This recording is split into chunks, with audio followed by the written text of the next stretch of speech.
Eu não pedi a dirigente para escolher este último coro, mas é muito apropriado, já que a gente está a falar sobre prioridades desde o início do ano. Agora eu vou falar sobre uma prioridade que incomoda as pessoas, sabe? Muitos acusam, às vezes, e com razão, da exploração financeira que certas instituições religiosas fazem dos seus adeptos, não é? Manipulando, constrangendo, prometendo coisas, prosperidade e coisas assim, não é? Há pessoas que acabam por serem manipuladas e dar sustentação a uma série de vaidade humana, né? Assim, nós ficamos um pouco constrangidos até de expor ensino sobre mordomia, mas de fato a palavra de Deus nos ensina sobre mordomia, o que nós devemos fazer com as bênçãos materiais que Ele nos tem dado. Não é porque outras pessoas têm uma aproximação errada e uma exposição errada que nós devemos omitir de falar sobre a prioridade na hora de investir nossos recursos financeiros, principalmente para aqueles que confessam Jesus como Senhor das suas vidas. Se Ele é Senhor de tudo, é também da minha conta bancária, do meu dinheiro e dos meus recursos. Afinal de contas, Ele me comprou com o seu próprio sangue, eu lhe pertenço. A gente não pode esquecer disso. Que tudo aquilo que nós somos e temos, na verdade, é graça de Deus e deve ser gerido da melhor maneira possível para a honra e glória dEle. Sabe que há um texto lá de 2 Coríntios 9, 7, que diz que cada um deve contribuir segundo o proposto no coração, porque Deus ama quem dá com alegria. E há pessoas que levam tão a sério disso, assim, segundo o proposto no meu coração eu não sinto nada, então não dou nada, não é? É verdade, não é? Eu conheci um pastor batista muito amigo nosso, lá na cidade onde eu cresci, que ele, quando era jovem, tinha essa visão, não é? Eu não sinto, então não tenho que dar, não é? Um dia ele se convenceu de que ia ser bom mordomo e passou a ser contribuinte fiel da sua igreja. Mas tu podes dizer assim: eu não sinto nada, pastor, então não devo dar nada. Se é segundo o proposto no meu coração não está inclinado a dar coisíssima nenhuma. Que pena para ti, que pena. Sabe por quê? A alma generosa prosperará. Sabe? Quando você vê pessoas generosas, pessoas vão prosperar por causa dessa generosidade que tem, não é? Sabe que Provérbios 11, 25 diz que a alma generosa prosperará. É claro que é importante você saber investir os recursos que Deus te confiou. Nós devemos, como diz aquela parábola, multiplicar os talentos que Ele nos confiou. Isso significa que eu e tu devemos ser bons mordomos ou bons gestores das bênçãos que Ele nos deu. Bênçãos como você tem a capacidade de trabalhar, tem inteligência, tem dons, tem talentos, tem recursos materiais, tem tempo, não é? Devemos saber usar bem isso. Mas falando em prioridade no investimento dos meus recursos, e significa que prioridade é onde devo gastar primeiro, onde devo pensar em investir primeiro. Algumas pessoas, e a maioria de nós, pensam primeiro em si, não é? Quer garantir o seu, o que querem comprar para si, para as suas necessidades, para os seus sonhos de consumo, pagar as suas contas, não é? Fazer a compra do mês, comprar um mimo para si, renovar o seu guarda-roupa, porque está a mudar a estação, está chegando a primavera e eu já não preciso desses casacos pesados de inverno, eu tenho que pensar na próxima estação, não é? Então, ainda mais aqui na Europa, que as estações são bem marcadas, quer dizer, que se tu usas no verão, não dá para usar na primavera, não dá para usar no outono e no inverno, não é? Quem veio dos trópicos é sempre roupa de verão, não tem problema. Mas para quem vive aqui, o inverno é inverno, ainda é, não é? Não sei, parece que não é mais assim, está havendo alteração climática. Mas quando eu vim para cá, era bem marcada as estações. Então, você pensa assim, agora eu tenho que guardar dinheiro porque vem aí a primavera que está na moda, né? Então, vou já estar pensando onde vai gastar. Logo, os vencimentos que você tem parecem ser curtos demais e parecem estar todos comprometidos. Aí você pensa assim, mas e a igreja, e missões e não sei o quê, né? Se sobrar, Senhor, eu prometo que dou alguma coisa, não é? Olha, desse jeito, Portugal não vai ser ganho para Jesus, não é? É melhor fechar as igrejas, porque nós vamos passar alguma necessidade aí em termos de missões e coisas, e ministério, não é? Se nós pensarmos nisso, é uma lógica bastante consumista em relação às posses materiais. Eu li uma ilustração muito engraçada que um tesoureiro chegou para a congregação da sua igreja, né, e disse assim: eu tenho 3 notícias para vos dar, 3 notícias. A primeira delas é má, a segunda é boa, e a terceira os irmãos é que vão responder para mim se é boa ou se é má. Primeira notícia é má, o telhado da igreja ruiu, está tudo comprometido. A segunda notícia é muito boa, há recursos para reparar. A terceira, os irmãos é que vão responder, porque os recursos estão na sua conta bancária. Percebe? Ageu capítulo 1. Ageu é um pequeno livro do Antigo Testamento, está lá escondidinho, um pouquinho antes do Novo já, não é?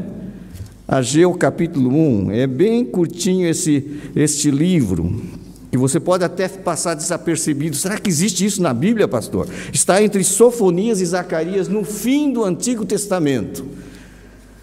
Ageu era um profeta que viveu num período em que provavelmente um tesoureiro desses aí teria que falar com o povo de Judá, não é?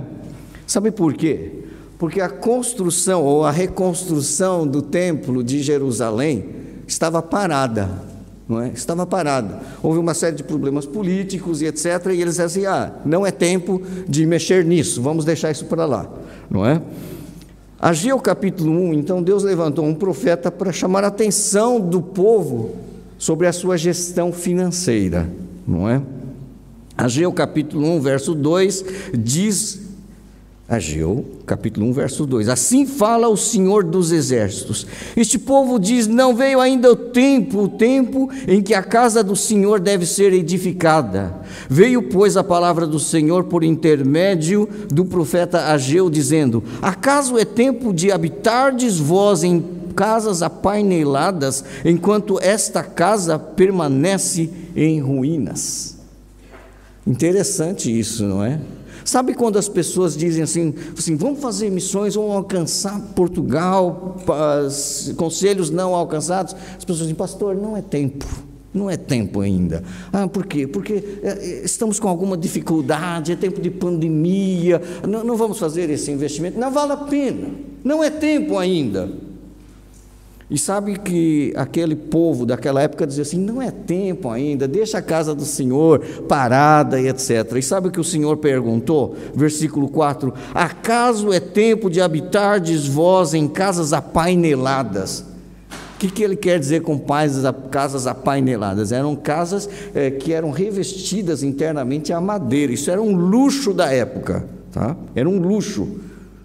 Você sabe que quando o templo foi construído, ele foi revestido também, depois recoberto de ouro. Então, era um luxo você ter casas apaineladas. Eles, então, é tempo para que vocês tenham casas luxuosas, enquanto esta casa permanece em ruínas. O templo estava em ruínas, o templo tinha sido devastado, começou-se a reconstrução e eles abandonaram. Eles assim, então, vocês dizem que não é tempo, mas é tempo para que vocês tenham o melhor bem de consumo, a melhor habitação, casas que são revestidas a madeira, é coisa assim, topo de gama, enquanto a casa do Senhor permanece em ruínas. E sabe, ele pede para eles fazerem uma análise, porque apesar de todo esse sonho de consumo realizado, a economia não andava bem para aquele povo. Olha o versículo 6, tendes semeado muito e recolhido pouco, comeis, mas não chega para fartar-vos, bebeis, mas não dá para saciar-vos, vestivos, mas ninguém se aquece, e o que recebe salário, recebe-o para pô-lo num saquetel furado. Sabe o que acontece? Sabe quando o dinheiro não dá para tudo? Você paga, recebe e ainda fica devendo. Sabe quando você compra e não fica satisfeito? Quando você consome e fala assim, quero mais, mas já não dá. Então, aquele povo estava com as prioridades erradas. As coisas não davam. Sabe que quando nós invertemos as prioridades, parece que a coisa não rende tão bem quanto poderia render. E é o que está acontecendo aqui. Olha só o versículo 9: esperastes muito, e eis que veio a ser pouco, e esse pouco, quando o trouxestes para casa, eu com assopro o dissipei, diz o Senhor dos Exércitos. Por que, diz o Senhor dos Exércitos? Por causa da minha casa, que permanece em ruínas, ao passo que cada um de vós corre por causa de sua própria casa.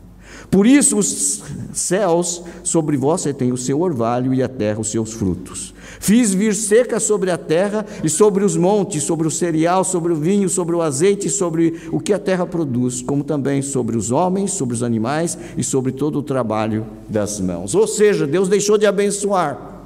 Sabe por quê? Porque aquele povo, que era povo dele, estava negligenciando algo muito importante, que era a casa do Senhor, o culto ao Senhor. Eles estavam apenas pensando no consumo próprio, estavam se desgastando para embelezar aquilo que era seu próprio, e esqueceram, negligenciaram a casa do Senhor. E aí, quando ele diz lá no versículo 6, diz assim: você recebe salário, recebe-o para pô-lo num saquetel furado. É como se o bolso não tivesse fundo, você guardou e o dinheiro vai. A gente diz que dinheiro vai como água que escapa pelo ladrão, e é verdade, não é? Sabe? Mas Deus falou assim: então, o que vocês têm que fazer? Vão lá buscar madeira, vão reparar a casa do Senhor, vão colocar na prioridade certa.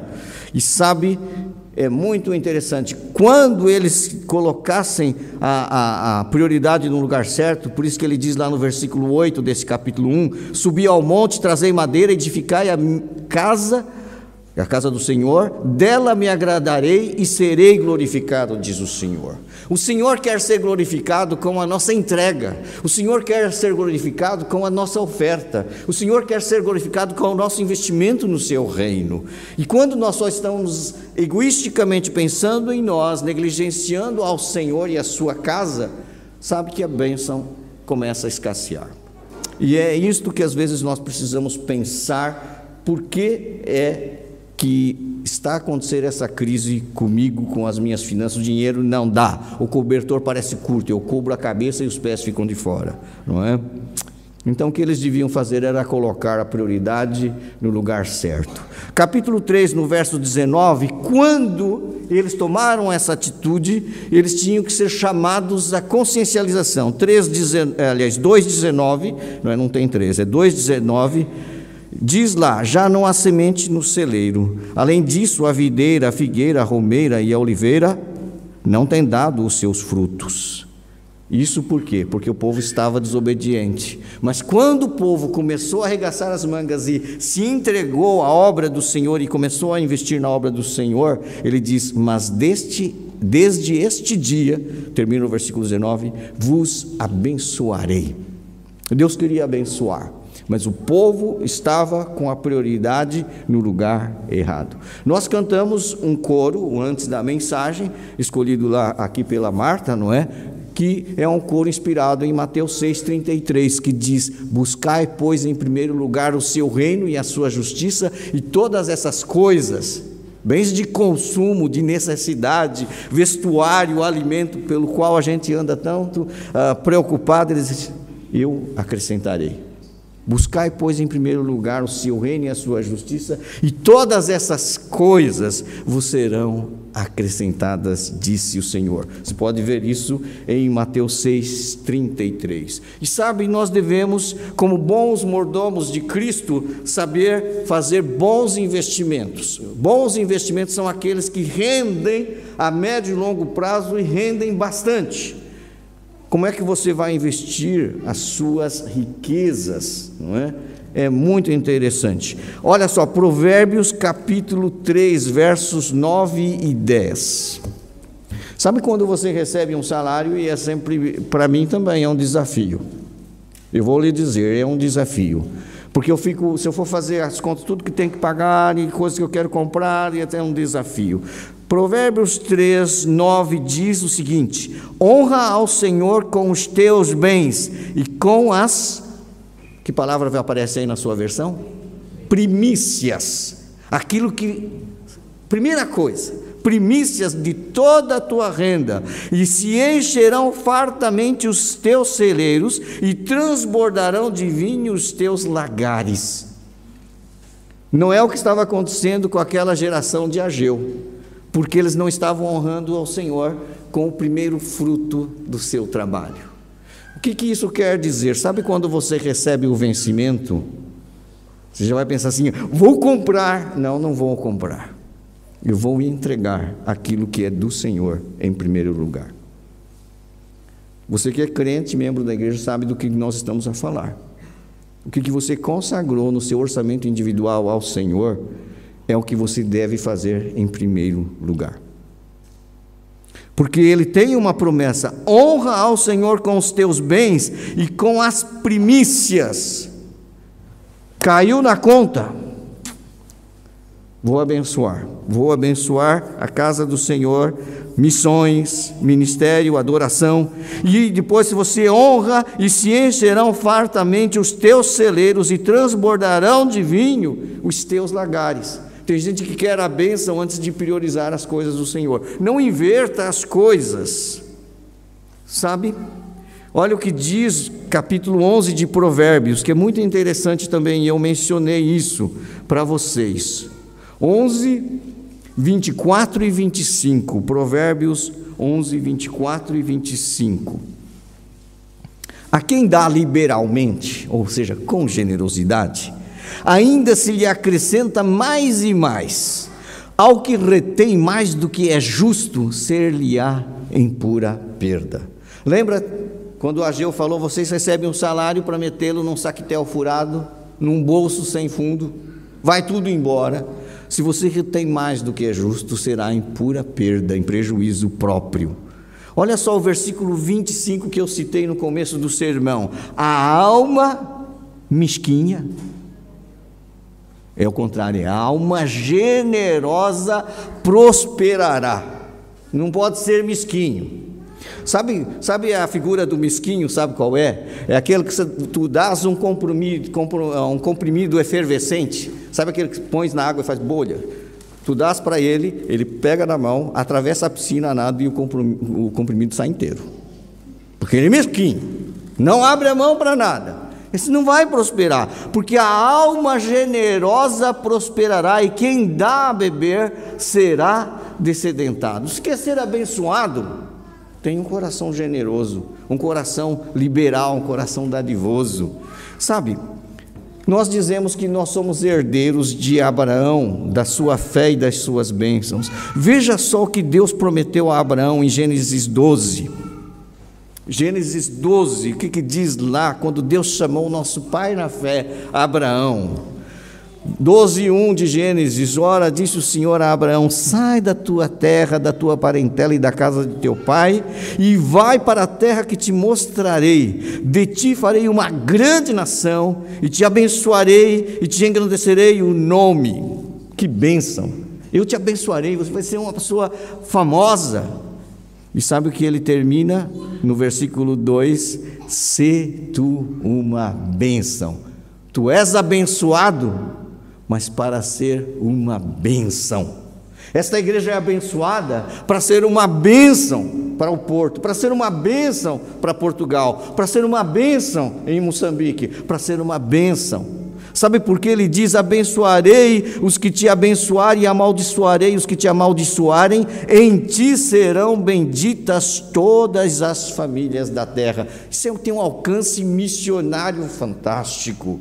E Abraão obedeceu, ele abriu mão da sua segurança, da casa do seu pai, da sua terra, da sua parentela, sabe? E abrir mão daquilo que são as referências que humanamente nos deixam seguros. Ele se colocou seguro na mão de Deus, obedecendo a sua chamada. Sê tu uma bênção, sabe? Deus quer abençoar-te para que tu sejas uma bênção. A bênção com que Abraão seria abençoado tornou-se bênção para todos nós. Tu queres mesmo ser abençoado? Sê uma bênção. Queres prosperar? Sê generoso.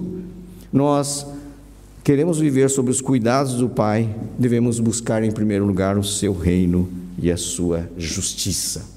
Querem que algo dê resultado e lucro para a vida eterna e invistam em missões. Sabe que as igrejas da Macedônia eram igrejas pobres, lá na época do apóstolo Paulo, mas ele dá um testemunho muito bonito dessas igrejas da Macedônia, lá no livro de 2 Coríntios, capítulo 8. Se quiserem ir comigo, eu vou ler 2 Coríntios, capítulo 8. Ele vai dar um testemunho às igrejas da Macedônia. Também irmãos, vos fazemos conhecer a graça de Deus concedida às igrejas da Macedônia, porque no meio de muita prova de tribulação manifestaram abundância de alegria, e a profunda pobreza deles superabundou em grande riqueza de sua generosidade. O que ele está a dizer? Que eles eram pobres, mas não eram pobres remediados como eu e você. Eles eram profundamente pobres. Está dizendo aqui da profunda pobreza.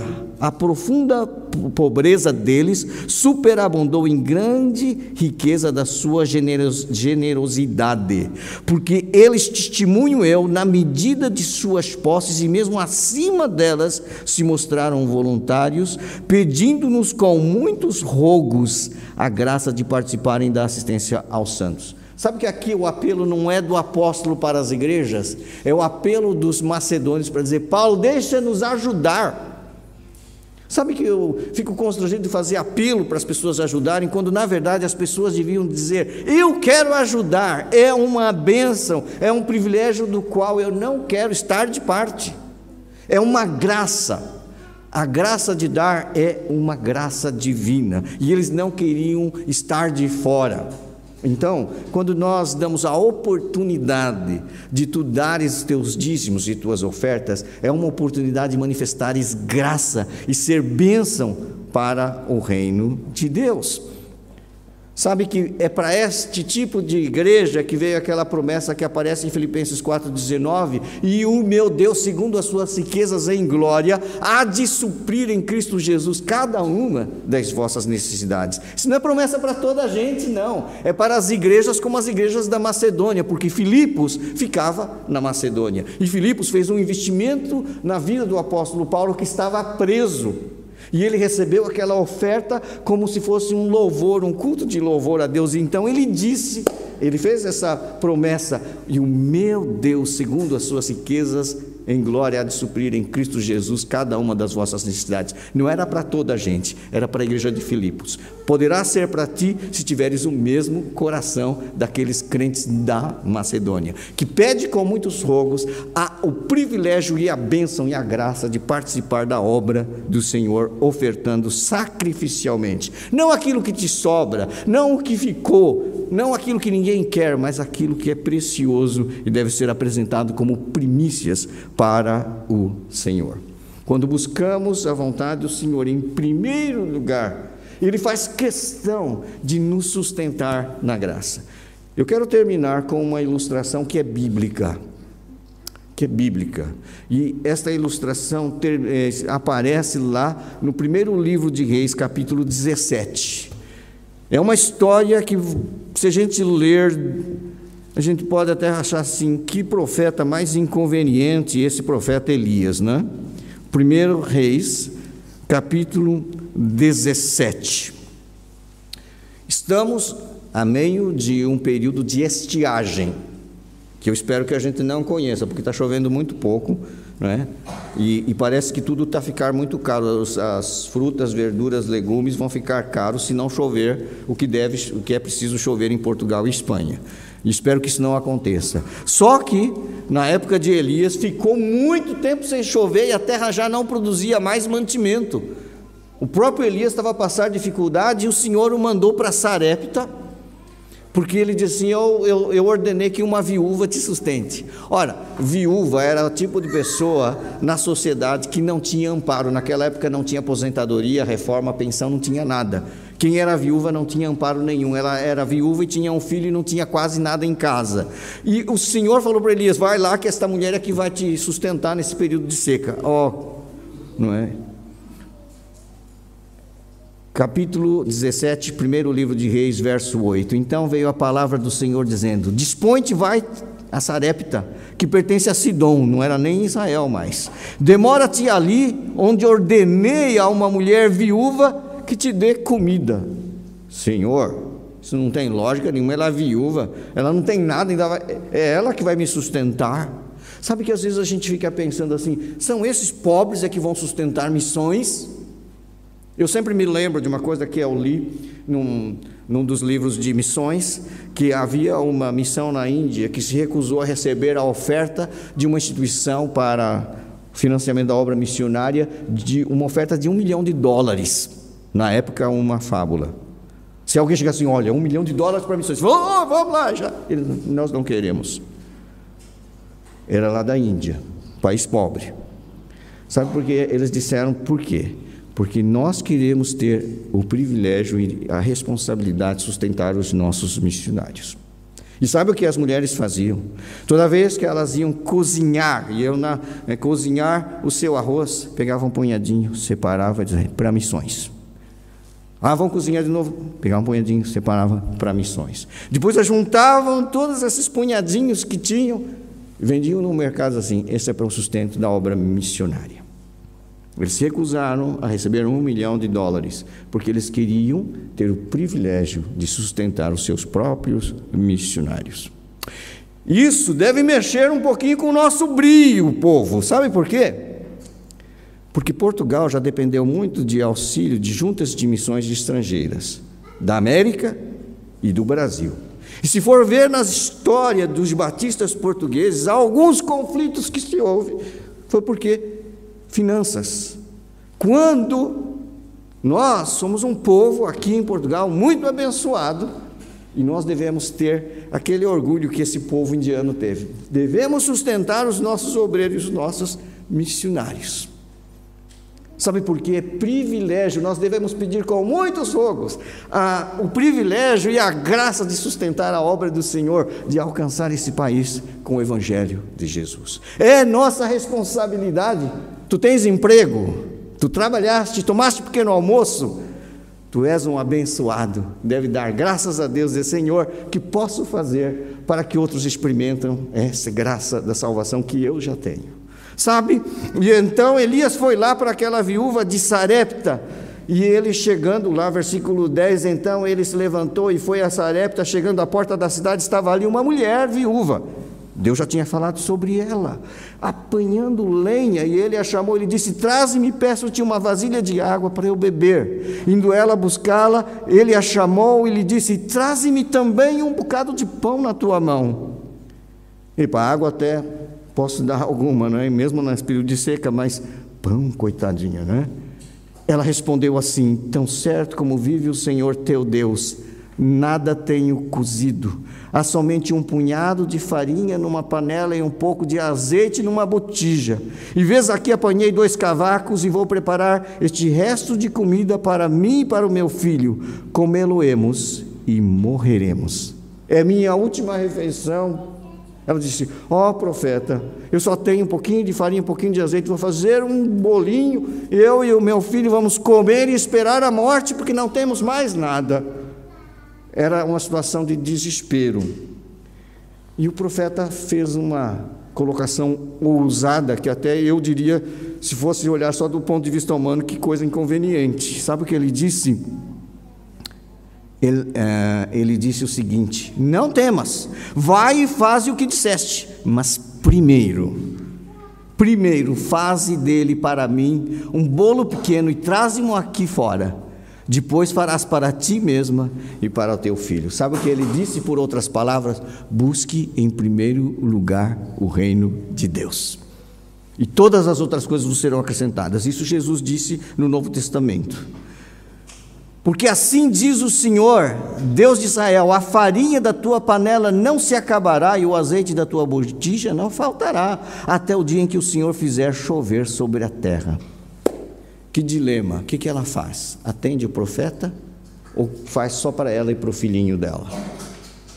Sabe que ela confiou que aquele homem trazia a palavra do Senhor, e ela foi e fez segundo a palavra de Elias. E sabe o que aconteceu? O que aconteceu é que assim comeram ele e ela, a sua casa e a sua casa muitos dias. Versículo 16: da panela a farinha não se acabou, e da botija o azeite não faltou, segundo a palavra do Senhor por intermédio de Elias. Ela ia morrer de fome, mas agora não vai mais. Por quê? Porque ela colocou a prioridade no lugar certo. Se você está com prioridades invertidas, pense um pouquinho no que está a acontecer na sua vida. Sabe, voltando para a 2 de Coríntios, para a gente concluir, talvez você fale assim: pastor, realmente isto é assim, mas o maior exemplo não é nem da viúva de Sarepta, não é do povo lá de Israel que foi buscar madeira e reconstruir o templo, é do Senhor Jesus. 2 Coríntios 8, 9. E eu vou ler para vocês. Pois conheceis a graça de nosso Senhor Jesus Cristo, que sendo rico se fez pobre por amor de vós, para que pela sua pobreza vos tornasseis ricos. Jesus, sendo rico, se fez pobre porque nos amou, para que pela sua pobreza tu e eu nos tornássemos ricos. E se agora somos ricos, o que faremos com a bênção que temos recebido? Nós vamos agir assim, com o coração dadivoso, a alma generosa prosperará. E eu quero terminar como comecei, capítulo 2 Coríntios 9, 7. Cada um contribua segundo tiver proposto no coração, não com tristeza ou por necessidade, porque Deus ama a quem dá com alegria. Deus pode fazer-vos abundar em toda a graça, a fim de que, tendo sempre em tudo ampla suficiência, superabundeis em toda boa obra. Que Deus nos dê a perspectiva certa da gestão dos nossos recursos pessoais e da comunidade. Se você colocar a prioridade no lugar certo, as outras coisas vão se recompor na sua vida. Buscai, pois, em primeiro lugar o seu reino e a sua justiça. No domingo passado, esse templo celebrou 106 anos de consagração. E sabe que uma das primeiras ofertas foi de um homem muito humilde, que do seu pecúlio deu 5 escudos, e este homem, uma das coisas que fazia para viver era recolher papel cartão para vender. E isso inspirou a primeira geração a ser uma geração generosa, e esse templo foi construído. Você está dentro de alguma coisa que é milagre da graça de Deus. Portanto, nós como igreja devemos ter esse coração também. Nós vamos nos colocar de pé e terminar cantando esse mesmo cântico, realmente exortando-nos uns aos outros a buscarmos, em primeiro lugar, o reino de Deus, e Ele vai atender também as nossas orações. Vou pedir para a Marta dirigir.